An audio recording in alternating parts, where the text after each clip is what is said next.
Welcome to Roll to Hit Gaming's Impressions. In this video, we conclude our game showcase. We've gone into the box, through the rules, and out onto the table. Thank you for joining us. Let's head into the game room for your Roll to Hit Gaming Impressions host. Welcome back. I'm Lucas from Roll to Hit Gaming, and today I'll give you my impressions of Cool Mini or Not sci-fi themed cooperative deck builder Xenoshyft Dreadmire. If you'd like to see an in-depth overview of this title, click the eye in the upper right corner of your screen to check out our first look video. This sequel to the popular Xenoshyft Onslaught once again has players defending the Nortec Corporation's base as they mine the valuable Xenosatham.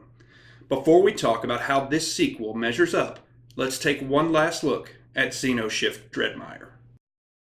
Xenoshyft Dreadmire is a cooperative deck-building game where players represent divisions of troops defending the mining interests of the Nortec Corporation against waves of enemies known as the Brood. Each player begins the game with 12 cards and the special abilities of their division. As the game progresses, players recruit and equip additional troops with a single goal: to prevent the base from being destroyed at all costs. With each coming wave, the enemies grow stronger and the weather worsens. As each wave begins, players gain access to more elite troops and work to make their decks more effective. Casualties will be high, but withstand the Brood and claim victory. Allow the destruction of the base, and all is lost. This entry in the Xenoshyft line is very similar to its predecessor, but let's talk about a couple of the differences. The biggest difference is probably the inclusion of the weather deck. By themselves, these cards serve no function, however they enable other effects in the game. Primarily, these are used to trigger enemy reveal effects, and this is a really nice addition to the system.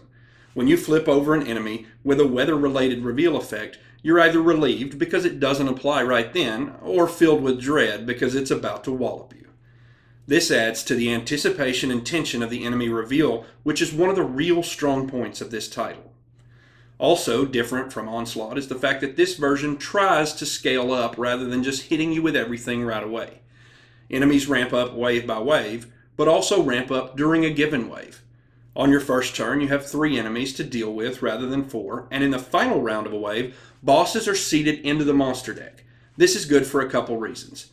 First, it makes sure that you don't see a boss character on your very first turn while all you really have are some starter troops, because this could happen in the previous version as you simply shuffled them all together into the wave deck. This also guarantees that you will actually see the bosses, which due to that shuffle in Onslaught you might not have. Now I know this might add difficulty because they'll come up, but it really added to our games. You know it's coming, and with each enemy flip you have a sense of doom, which really adds to the experience here.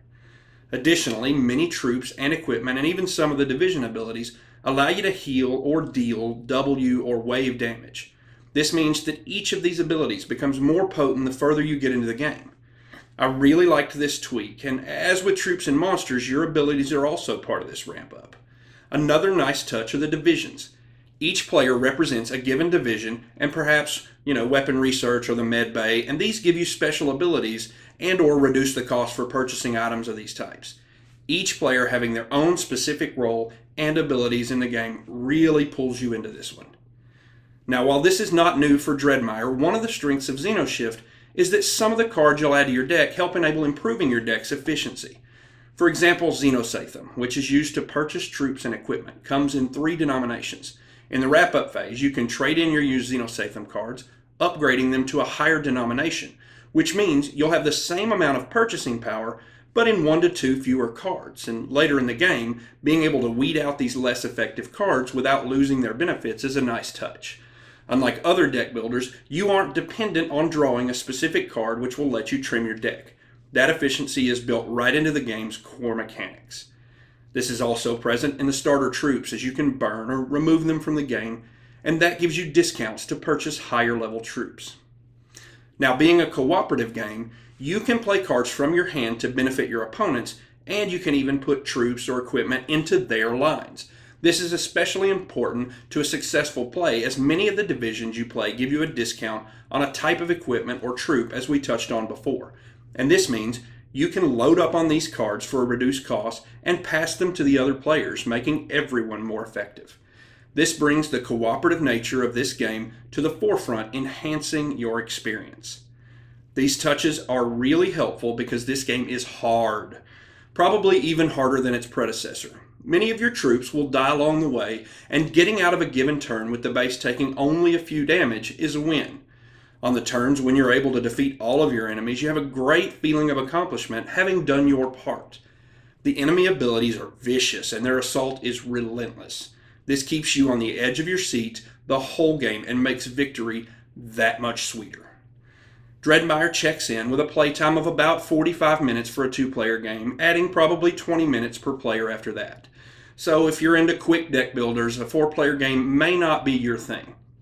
The ability to help out your opponent's turn helps alleviate downtime, but you may still experience some of it if you aren't able to help for the rest of a turn because you've spent all of your cards or you're saving them.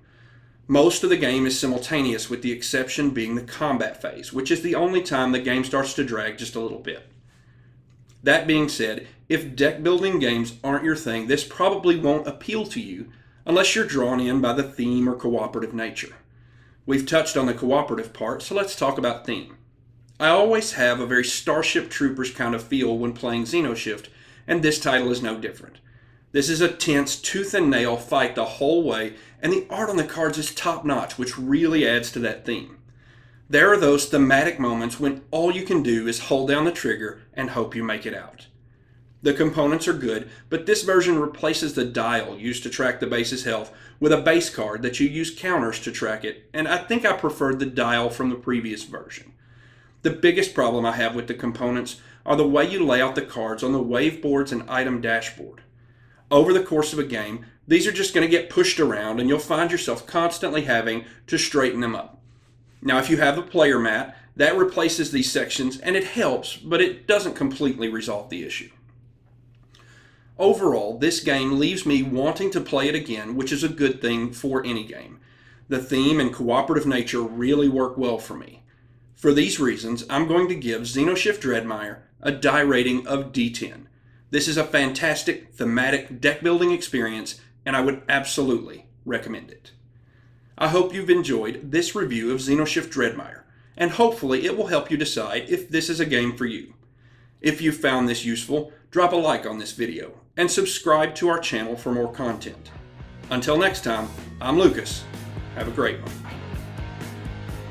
Thank you for joining Roll to Hit Gaming to see and hear our impressions of this game. Details of our dice rating system can be seen on your screen now. If you liked what you saw and want to see more, please click the like and subscribe buttons. Find us on Facebook and Twitter. Join in the conversation in the comments below.